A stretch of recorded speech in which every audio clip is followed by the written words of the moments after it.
On a bright summer day, July 21, 1919, the Goodyear dirigible Wingfoot Air Express prepared for a journey over the bustling city of Chicago, filled with eager passengers ready for adventure.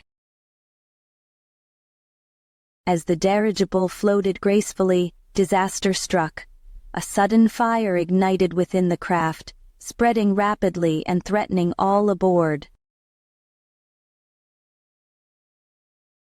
With flames engulfing the airship, the Wingfoot began its tragic descent towards the Illinois Trust and Savings Building, a moment frozen in time.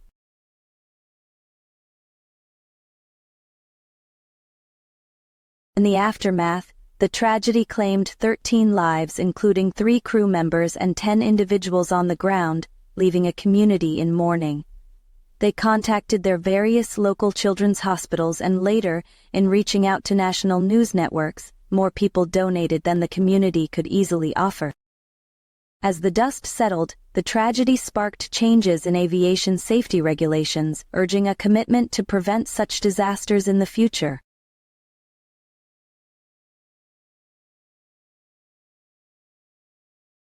Let us remember the lives lost that day and the lessons learned, ensuring that their memory guides future aviation safety.